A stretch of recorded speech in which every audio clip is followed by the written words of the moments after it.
Hey guys! Welcome back sa aking YouTube channel. It's All Out TV Vlogs.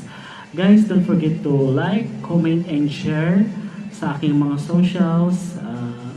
Siyempre, una dyan ang YouTube channel ko, All Out TV Vlogs, Facebook page, at Instagram. So, follow na po and comment, makishare lang po sa lahat ng mga friends, family, sa lahat ng mga loved ones.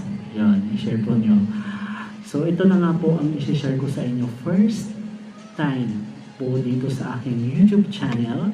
Isi-share ko po sa inyo ang mahalagang aking naging experience. Kumbaga itong magiging content po natin ngayong araw ay napakalaga po sa lahat ang appointment reschedule. Yung mga passport po natin. So, ayun guys, i-share ko po sa inyo kung ano yung mga naging experience ko during my appointment day na hindi ako nakapunta. Ayun, so gets po natin. Appointment day na hindi natin napuntahan. Anong nangyari? Ayun, i-share ko po yun sa inyo. Kung nakapag-proceed po ba ako sa aking appointment nung araw. Actually, yung appointment ko pala, June 23.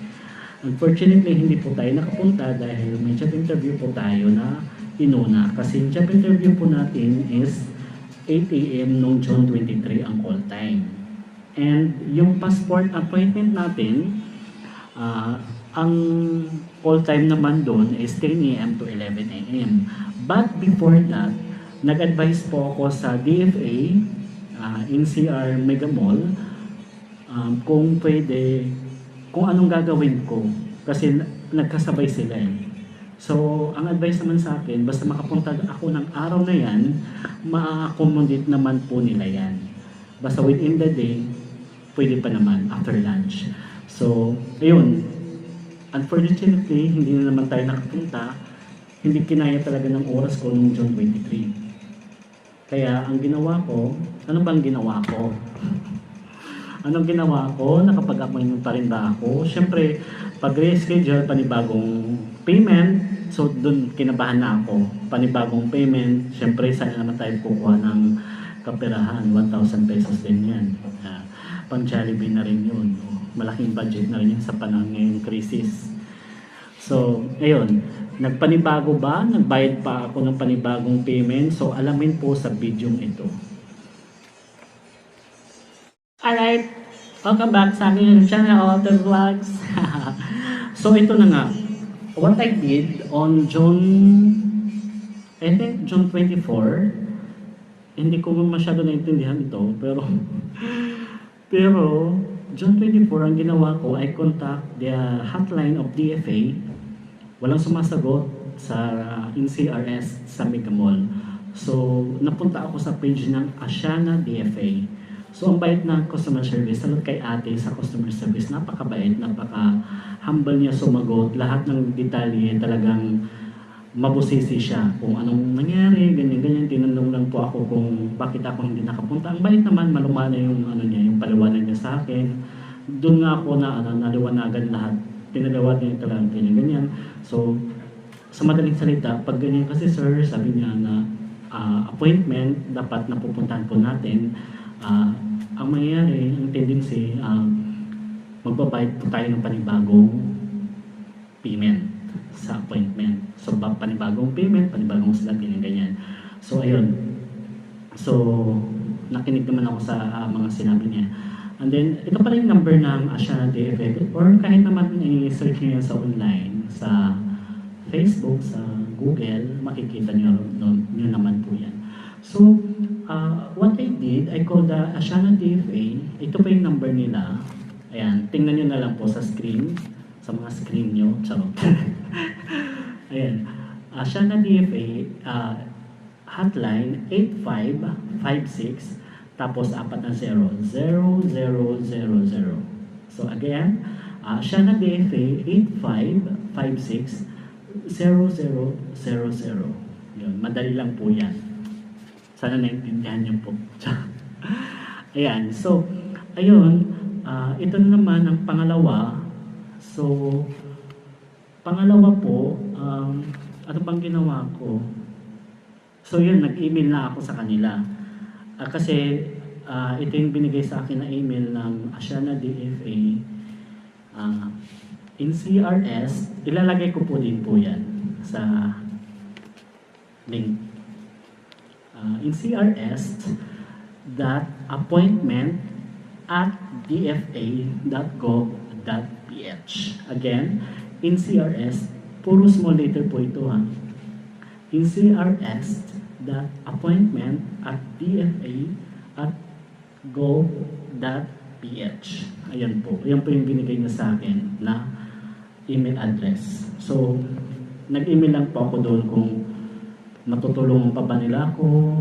Nag-email lang ako doon ng pangalan ko, number, mga contact information lang din naman actually. Tapos, hindi sila nag-reply agad, parang auto-reply, basta ganun yung inano nila sa akin. Hindi ko, parang walang ano muna, parang auto-reply muna yung mga inano nila, mga response nila. And then, hindi ko alam kung anong araw to or kinabukasan na rin, Friday. Pero alam ko Friday, wala silang pasok. Noong June 26. That's Friday. So, nakatanggap ako ng email nung Friday. Ito yung pinapapick upan nila sa akin. Same sa ginawa ko, parang inulit ko lang din. Please fill up your information, ganyan. So, I fill up my full name, syempre, pangalan. Ito yung pinakamahalaga talaga sa lahat, guys. Reason for reschedule. Itong reason for reschedule is nakadepende po to kung ano yung kung i-approve po nila. Depende po sa reasons talaga. Sabi nga ng taga-DFA, Asiana, hindi po lahat nabibigyan ng pagkakataon ng pang-reschedule. Since kailangan talaga ang appointment day is napupuntahan po natin. So, ito, upon approval po talaga itong mangyayari. So, ayun, pangalan, ito yung pangatlo po pangalan, buong pangalan po natin, ilalagay nyo po sa email sa incrs.appointment@dfa.gov.ph. Tapos, pangalawa, ayun po, reason for reschedule. Ano pong ginawa natin? Ako, job interview ko nung June 23, ganyan. Tapos nagpaliwanag lang ako. Tapos may proof ako. Ito yung pinakamahalaga din, yung pangatlong documentary, proof of reschedule. Ang sinend ko po sa kanila ay text ng HR na yung araw ng mismo ng job interview, tapos yung call time, ganyan. So ATM nakalagay doon. Detalyado naman po siya. Sinend ko tapos ang pangalan ng HR, tapos yung number. If in case na tawagan nila, pwede nila makontak na nagsasabi ako ng katotohanan. Documentary proof of reschedule. Diyan po kasi nila ibabase kung i-approve nila o hindi. Yun. Tapos passport application form. Yun lang po yung mga form na application form ng passport natin. Yun po yung last po na isisend ninyo. Tapos, ayun. Maghihintay na lang po tayo ng response ng NCRS. And then, June 29 at 4:05 PM, nakatanggap ako ng good news. After a long day. Siguro parang hindi kasama ata ang weekend eh. So, parang 3 days. Kasi Thursday ako nag-email eh, June 25. So, parang 3 days lang. June 29, nakakuha ako ng good news sa kanila. Ito po yung in-email nila ng June 29, 4:05 PM. Good day, ganyan. Please be informed that you may proceed, ganyan, to NCRS Mega Mall. Ayan, pakibasa na lang po. Ayan po, medyo mahaba po yan. Pero yun po yung sinabi nila sa akin. Natuwa naman ako kasi, thank you Lord, thank you Lord talaga ako kasi malaking bagay na rin po yan. At least hindi po tayo magbabayad ng panibago at hindi po tayo magbubog ng panibagong slot. So ayun lang po. Basta yung number 3 kanina, napakahalaga po yan. Information nyo, reason for reschedule, documentary proof of reschedule. Yun lang po yung gagawin nyo, yung mga para may approve po yung reschedule nyo po sa panibagong appointment nyo na hindi na kayo magbabayad. So, July 2, yung sinunod ko naman. Pero ang ano naman pala doon, 8 a.m. to 6 p.m. Pero pumunta ako doon before 8, nandun na ako. Mga quarter to 8, nandun na ako. So, ito po ang nangyari doon sa labas ng DFA Mega Mall. Ayan, tingnan niyo po, ang haba ng pila. Ayan, dyan po yan. Kailangan, pero wala namang ano yan, wala namang, hindi naman siya totally hassle. Talagang matyaga ka lang dapat pumila kasi lahat naman, yung mismong araw na yan, na-accommodate naman lahat, talagang pipila ka lang. Ayan po yung pila namin noong July 2. Yan. Pero pagpasok naman po natin doon sa loob na mismo, 7th floor sa DFAS Mega Mall, mabilis na lang po yun doon.